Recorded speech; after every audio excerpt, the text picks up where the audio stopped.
The screen went black at exactly 9:47 a.m. Not my laptop screen, the 60-inch display at the front of Apex Nova's main conference room, where $300 million worth of venture capital was about to watch our quarterly demo. The display that was supposed to show our financial middleware platform processing live transactions from 14 major banks. Instead, gray text materialized against the void. System authentication failure. Contact administrator. I was sitting in the back row, 22 years of sweat equity in that room, watching Brad Summers, our golden boy CEO, freeze mid-sentence at the podium. His mouth hung open like a fish gasping for air. 3 investors from Silicon Valley, 2 banking executives from New York, and a Treasury Department observer all stared at the dead screen. Technical difficulty, Brad stammered, his confident smile cracking. We'll have this resolved in just a moment. But I knew better. This wasn't a glitch. This was the kill switch I'd buried deep in the system architecture 2 years ago, triggered by a simple authentication protocol that only I controlled. The same system that Brad had just announced was fully autonomous and future-ready, was about to teach him the difference between managing code and owning it. In the desert, we had a saying, never let the enemy know where you buried the mines. Brad had just stepped on the biggest one I'd ever planted. My name is Dean Walker. I'm 52 years old, and until 20 minutes ago, I was the chief systems architect at Apex Nova. 28 years total, 6 in the Marines, 22 building this platform from nothing. I'd survived Desert Storm, Y2K, the dot-com crash, and 3 major recessions. But apparently I couldn't survive a 34-year-old MBA who thought legacy systems meant anything older than his last promotion. The irony was beautiful. Brad had called this emergency demonstration to prove the company could run without its outdated leadership. Instead, he was about to discover that some things, like 28 years of institutional knowledge, don't retire just because you want them to. Dean, Brad's voice cut through my thoughts. Every head in the room turned toward me. Could you take a look at this? I stood up slowly, deliberately. The walk to the front felt like crossing a minefield I'd laid myself. I could feel the investors' eyes tracking my movement, probably wondering why the CEO was asking a subordinate to fix his demo. They had no idea I wasn't a subordinate anymore. As of 20 minutes ago, I was unemployed. As of right now, I was the only person in this room who could resurrect their dead system. I reached the podium and looked at the screen, then at Brad's sweating face, then at the investors who were already checking their phones. Interesting problem, I said, loud enough for everyone to hear. Looks like someone forgot to read the fine print. The walk to the elevator felt like a death march. 22 years of coffee stains on conference tables, late nights debugging critical systems, budget battles fought and won, all reduced to a cardboard box and a security escort.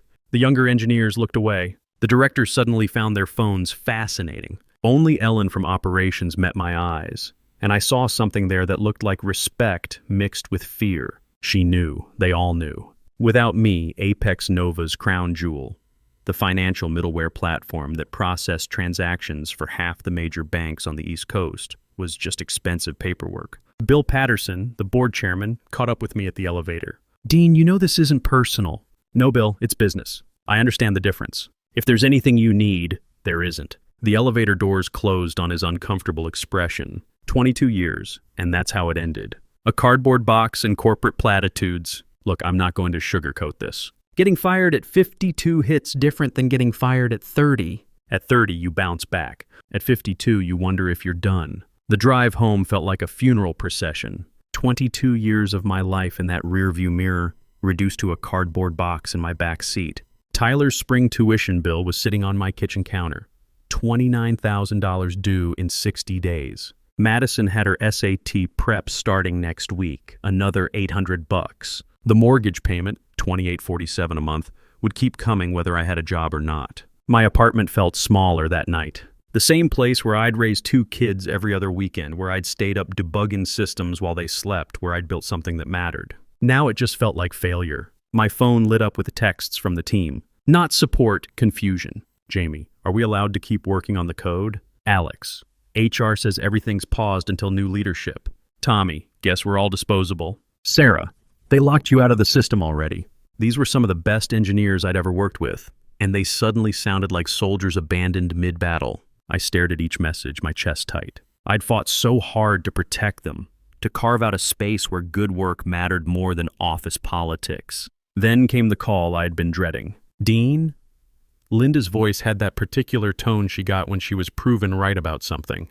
My ex-wife had warned me about staying too long at one company, about putting all my eggs in the corporate basket. I told you tech wasn't stable, Dean. You should have taken that defense contractor job in Norfolk. Government work, pension, security. It's handled, I said, though it wasn't. Not yet. Tyler's asking if he should drop out. The tuition's due in 2 months, and now... Dean, what are we going to do? We'll figure it out. Madison's defending you at school, but the other parents are talking. The Hendersons' dad works at Google, and apparently Brad was bragging at the country club about cleaning House of the Dinosaurs. Dinosaurs. That word hit me harder than the firing itself. Maybe I was obsolete. Maybe 28 years of experience meant nothing in a world where kids wrote code before they could drive. Tyler called around midnight. Dad, you okay? Yeah, buddy, just thinking. About what happened today. I could hear the uncertainty in his voice. 19 years old, freshman at Virginia Tech, studying business because his mother thought it was safer than engineering. Smart kid, but he'd never seen his old man knocked down before. Dad, my friends are asking if this is it. If you're done, what do you think? Long pause. I think anyone who could build what you built isn't done. I think they just made a really big mistake. That's my boy. But doubt crept in during the empty hours. Maybe Brad was right. Maybe leadership had moved beyond people like me. The industry was full of stories, seasoned professionals pushed aside for younger, cheaper alternatives. Maybe I was just another casualty of the youth obsession. At 3 a.m, something made me pull out those old storage boxes from the closet. Contracts, binders, scribbled notes from every budget meeting, every negotiation, every moment I'd fought to keep our project alive. My apartment looked like a command center by dawn. Papers spread across every surface, coffee rings staining the important stuff, lamp flickering overhead like a war room briefing. I could picture Brad in his glass-walled penthouse across town, probably practicing his investor pitch in the mirror. He had the skyline. I had the fine print. The financial middleware system I'd built wasn't just code, it was architecture. 3-tier distributed processing with blockchain verification protocols. Real-time transaction monitoring across 14 time zones. Military-grade encryption that I'd learned protecting classified communications in the desert. The kind of system that takes years to understand and decades to replace. More importantly, it was mine. That's when I found it. Buried in a yellowed envelope beneath a stack of quarterly reports, a printed email from 2019. I remembered that night. Finance had announced another budget realignment, which meant our team was about to get gutted. Again. The 2019 crisis had been brutal. The company was hemorrhaging money, investors were pulling out, and the board was looking for scapegoats. I'd watched good engineers get laid off for cost optimization, while executives kept their bonuses. That's when I realized that loyalty to the company meant nothing if the company had no loyalty to its people. I'd stayed up until dawn that night drafting an alternate plan. Smart contracts, separate legal entity, military-grade encryption protocols. The kind of defensive strategy you learn when you've spent 6 years protecting classified systems in hostile territory. There it was, halfway down the email, buried in lawyer speak so boring it looked harmless. In the event of termination of project leadership or funding discontinuation, all core architecture rights revert to Walker Defense Systems until full legal reintegration is completed. Walker Defense Systems. My company, my entity, my insurance policy. The system Brad thought he'd inherited was actually leased. The patents, the core algorithms, the encryption keys, all registered under my shell company during the 2019 crisis when I thought they might shut us down entirely. Legal, documented, and completely invisible to anyone who didn't read every line of every contract. Brad thought stripping me of my title gave him control. He thought public humiliation would make me disappear quietly. What he didn't know was that their little corporate power play had just triggered the very clause that put their entire operation back in my hands. I set the paper down, hands steady. 28 years of experience doesn't retire, it evolves. My phone buzzed. A text from Jamie, the youngest engineer on our team. They don't know who holds the original patent, do they? Smart kid. He'd glimpsed the truth while the executives were busy playing politics. I typed back, no, they don't. The response came immediately. What do you need me to do? I smiled. Maybe I wasn't as alone as I thought. The first crack appeared exactly where I expected it, during Brad's big investor demo. I wasn't there in person, but I didn't need to be. Word travels fast in tech, especially when something goes sideways in front of money. The investors had flown in from 3 cities. Venture capitalists from Silicon Valley, banking executives from New York and government contractors from DC. They'd packed into Apex Nova's sleek auditorium for what Brad promised would be a flawless demonstration of our cutting-edge financial middleware platform. Instead, what they got was silence. The demo dashboard lit up, flickered, then froze on a single line of gray text. License authorization expired. I was at home, watching the updates roll in through our team's private Slack channel, the one HR hadn't thought to remove me from yet. Alex, they're sweating bullets up there. Jamie, ops can't access staging. Tommy, Sarah, Brad's face is purple. Jamie, someone just asked if we actually own the platform. At first, nobody understood what it meant. The room buzzed with polite confusion, the kind that usually smooths over small technical glitches. Brad forced a laugh and waved to the engineering team at the back. Just a hiccup, he called out. 2 minutes turned into 10. 10 turned into 20. Every click, every refresh, same result. License authorization expired. Alex, Ellen just asked the big question. That's when Ellen, the director of operations, raised her voice over the nervous whispers. Wait, are we saying we've actually lost control of the platform? The words cut through the room like a blade. Investors turned their heads in unison. Brad's smile cracked. Of course not, he stammered, tugging at his cufflinks. We have redundancies. Everything's fine. But his voice betrayed him. It wavered just enough to send doubt rippling through the crowd. Tommy, investors are checking their phones. Sarah, 3 just walked out. Jamie, this is absolutely epic. Alex, VCs are whispering about due diligence failures. I sat in my second-hand chair at my cluttered table, feeling a quiet current of satisfaction pulse through my chest. This was the power of preparation, the reward for reading every line when nobody else bothered. The failure wasn't random. The license verification system I'd built operated on a rolling 30-day authentication cycle. When I'd designed it, I'd embedded multiple checkpoints, not just for security, but for control. Every major function required verification against the master authentication server, which happened to be registered under Walker Defense Systems. Brad had just learned the difference between managing a system and owning it. 20 minutes later, my phone rang. Human Resources. Dean, hi, it's Ashley from HR. How are you holding up? We've been so concerned. Concerned. Where was their concern when Brad cut me down in front of the board? I'm fine, I said flatly. Good. Listen, the last few days have been challenging, but leadership's been talking and we feel it would be mutually beneficial if you came back. We'd love to restore continuity. Mutually beneficial. Restore continuity. Corporate speak for we're drowning. You want me back? Yes, absolutely. The investors are unsettled and the team clearly respects you. This is about stability. We'd be happy to discuss adjustments to your compensation. Significant adjustments. There it was. Money. The universal bandage they thought could patch any wound. I let the silence stretch until she shifted uncomfortably. You don't have enough money, I said. I'm sorry? You don't have enough money to buy back 28 years. Not the late nights, not the system I built from scratch, not the patents you tried to bury, and certainly not my silence. I hung up before she could respond. Within an hour, my phone was ringing again. This time, it was Bill Patterson, the board chairman. Dean, this is Bill. We need to talk. No, we don't. The system is locked out. Our entire platform is down. Clients are calling. Sounds like a Brad problem. Dean, be reasonable. Name your price. I almost laughed. There isn't one. What do you want? I want you to remember this conversation in a week when you're wondering how a 52-year-old dinosaur outsmarted your golden boy. Click. That evening, I made 3 phone calls. Not to lawyers or headhunters. To brothers. Tank, it's Dean. Rick Tank Rodriguez had been my squad leader in the desert. 27 years later, he was running a cybersecurity consulting firm in Virginia Beach. Still had that same gravelly voice that could cut through artillery fire. Tank had saved my life twice in Iraq. Once from enemy fire, once from friendly fire that wasn't so friendly. The kind of debt you never forget. Well, I'll be damned. Dean Walker. Heard you got the axe from some pretty boy CEO.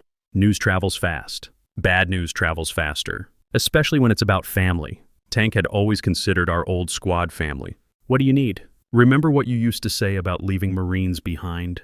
Tank's laugh was like gravel in a cement mixer. No Marine left behind. What's the play? Corporate warfare. Could use some reconnaissance. Say no more. When do we start? The second call went to Mike Wire Torres in Phoenix. Wire had always been our electronics guy. Could tap a phone line or disable an alarm system faster than most people could tie their shoes. He'd been the one who kept our communications secure when we were running classified operations. These days, he ran a small security firm, mostly corporate anti-espionage work. Wire had gotten his nickname from his ability to wire anything: explosives, communications, security systems. In civilian life, those skills translated into one of the best corporate intelligence operations in the Southwest. Dean, heard about Apex Nova? That sucks, brother. Could use some help with reconnaissance. Against corporate targets? My specialty, what are we looking for? Anything that doesn't add up. Financial irregularities, undisclosed meetings, foreign connections. Now you're talking my language. The third call was to Joe Priest Williams in D.C. Priest got his nickname because he'd wanted to be a chaplain before he discovered he was better at reading contracts than scripture. The man could find loopholes in the Ten Commandments. Now he handled military contracts for defense firms, specializing in the kind of legal warfare that kept corporate executives awake at night. Dean, good to hear from you. Sorry about the job situation. Not sorry yet. Need some legal advice. Pro bono for a Marine. Always. What's the situation? Patent dispute. Corporate malfeasance. Possible national security implications. My favorite kind. When do we meet? We met at Tank's office the next morning. Same old crew, 25 years older but still sharp. Tank had put on weight, Wire's hair had gone silver, and Priest wore glasses now. But when they looked at the contracts I'd spread across the conference table, their eyes lit up like we were planning another mission. This is beautiful, Priest said, running his finger down the patent filing. You buried this deeper than a Taliban IED. They never saw it coming. Tank was studying the organizational charts. So Apex Nova thinks they own the system, but you actually hold the patents through the shell company? Walker Defense Systems, registered in Delaware, incorporated in Virginia,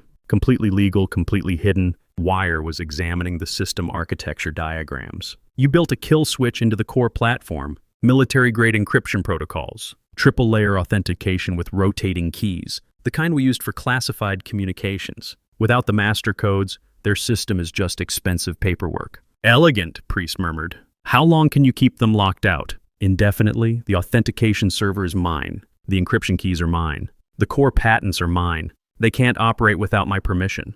Tank leaned back in his chair. So what's the endgame? Sell it back to them for retirement money? Better than that. I pulled out a folder I'd been saving for last. Wire, remember that surveillance sweep you did on Meridian Corp last year? Yeah, corporate espionage case. Chinese hackers trying to steal manufacturing specs. Why? I need you to do the same thing on Brad Summers. Quietly, looking for what? Anything that doesn't add up.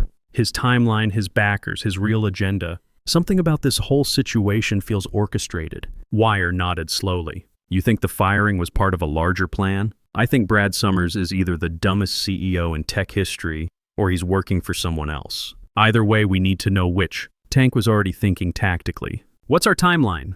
They'll try to hire outside contractors to crack the system. That'll buy us maybe a week before they realize it's impossible. After that, they'll either cave or try something desperate. And if they try something desperate, I smiled. That's when we spring the trap. 3 days later, Wire called with results that changed everything. Dean, you're going to love this. Your boy Brad's been having secret meetings with overseas buyers, some investment consortium called Dragon Capital Partners. They're not interested in the platform, they want the client data. Financial records for every major bank that uses your system. My blood went cold. For what purpose? Money laundering, insider trading, you name it. This isn't corporate acquisition, it's financial crime. And here's the kicker. Brad's been negotiating the deal since before he fired you. This was planned. How long before he fired me? 6 months, maybe longer. The meeting logs go back to last fall. That changed everything. This wasn't just about ageism or corporate politics anymore. This was about financial fraud. The system I'd built processed transactions for institutions that handled sensitive financial data. If criminals got access to that information, there's more, Wire continued. Dragon Capital isn't just any investment firm. They're a front for money laundering operations. Brad's been taking payments through a Cayman Islands account. Classic financial crime setup. Evidence? Rock solid. Photos, meeting transcripts, financial transfers. We've got him dead to rights on securities fraud and conspiracy. Get me everything. We're going federal.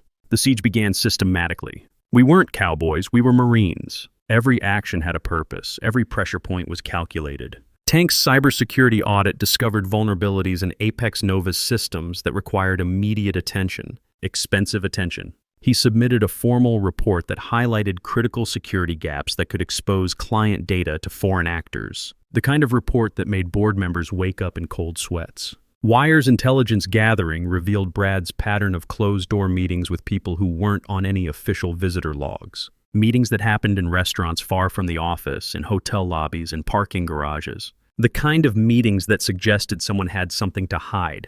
Priest's legal review found contract violations that could trigger regulatory investigations. The kind of violations that attracted attention from federal agencies that took national security very seriously. And my system kept failing at the worst possible moments. Every morning brought new technical difficulties. Client demos crashed. Backup servers went offline. The platform that had run flawlessly for 6 years suddenly couldn't stay operational for 6 hours. But these weren't random failures. Each outage was strategically timed to maximize damage. The Tuesday morning crash hit during First National's quarterly investor call. Wednesday's failure occurred during the Federal Reserve's stress test review.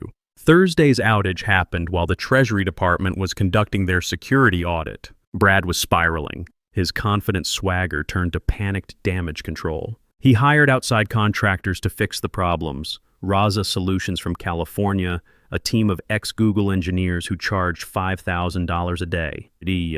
They spent a week trying to crack my encryption protocols and achieved exactly nothing. Then he brought in Black Hat Security, a group of former NSA hackers who specialized in penetration testing. They lasted 3 days before admitting defeat. My system wasn't just locked, it was impenetrable. The financial pressure was mounting. Each day of downtime cost Apex Nova hundreds of thousands in revenue. Clients were threatening to cancel contracts. Stock price was falling. The board was asking uncomfortable questions. "Dad?" Tyler called me on Thursday evening. He'd been quiet since the firing, probably embarrassed that his classmates' parents were gossiping about the old man getting canned. "Yeah, I've been thinking about what you do. Building systems that banks use. That's actually pretty cool. Your mom thinks you should focus on your business degree. Mom doesn't understand code. I want to learn what you do. The real stuff, not the theory they teach in school." For the first time in 2 weeks, I smiled. It's harder than it looks. Good, easy stuff is boring.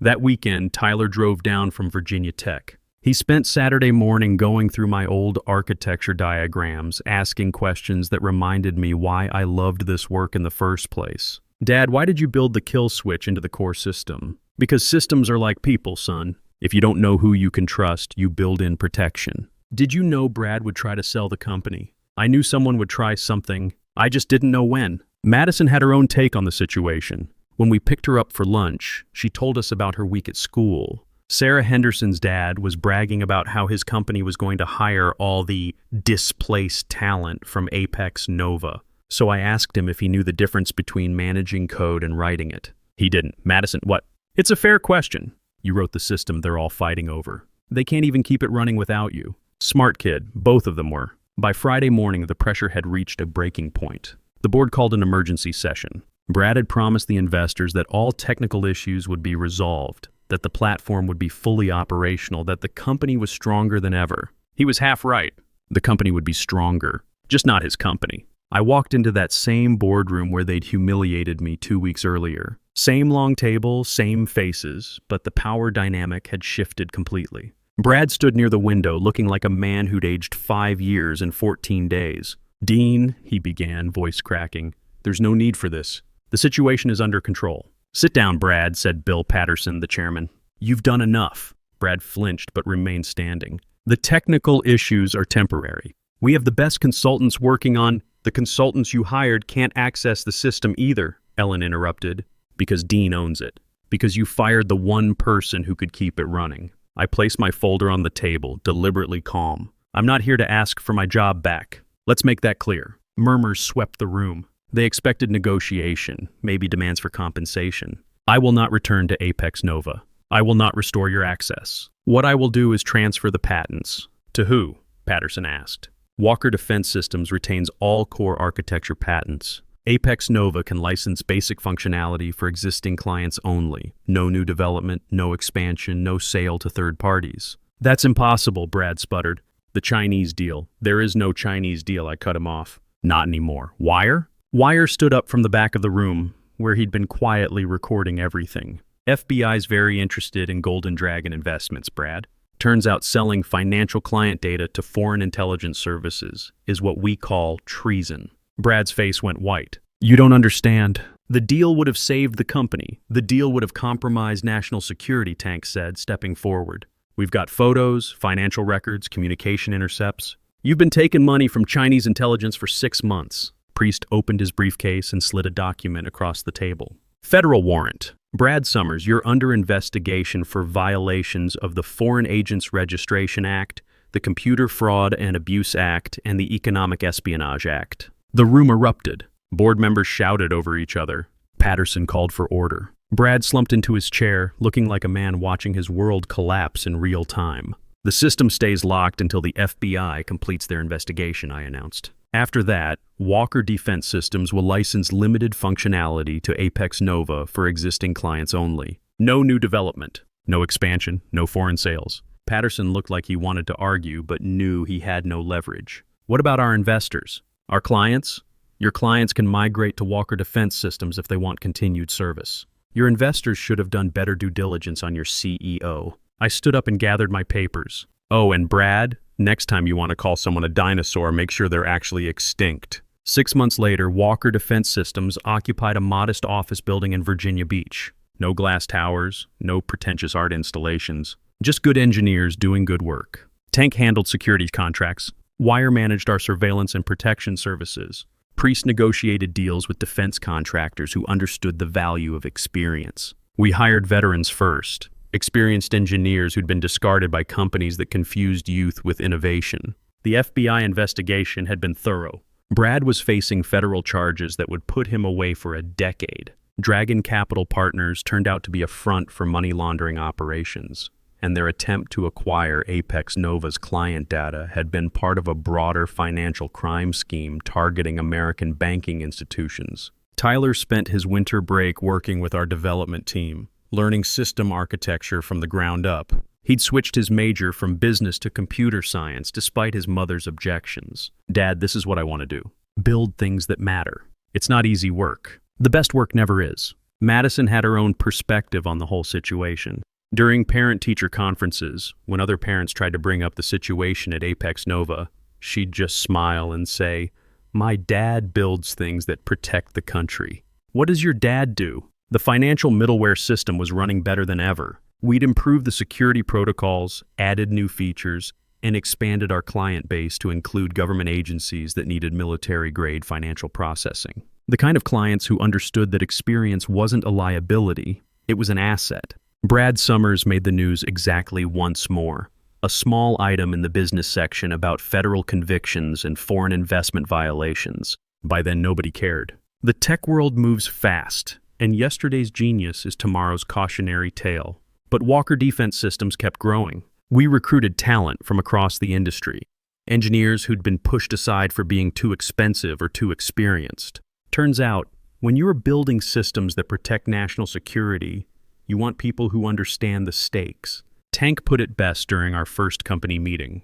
We're not here to be the youngest or the cheapest. We're here to be the best. The Marines have a saying, once a Marine, always a Marine. But there's another part to it that most people don't know, and Marines take care of Marines. That's what Walker Defense Systems became, a place where experience was valued, where loyalty mattered, where the mission came first. We built systems that protected the financial infrastructure of the United States. We hired veterans who understood service. We proved that wisdom beats youth every single time. Sometimes the best revenge isn't destroying your enemies. It's proving them wrong. It's building something better with the people they threw away. It's showing the world that experience doesn't retire, it evolves. 28 years of knowledge doesn't become obsolete overnight. It becomes dangerous when it's underestimated. If this story hit you somewhere, if you've ever been underestimated or pushed aside because of your age, remember this: your worth isn't decided in someone else's boardroom. It's written in what you choose to build next. Sometimes all it takes is knowing where to find the fine print. And sometimes the best weapon against ageism is proving that experience trumps arrogance every single time. The young lions think they own the jungle, but the old wolves know where all the traps are buried.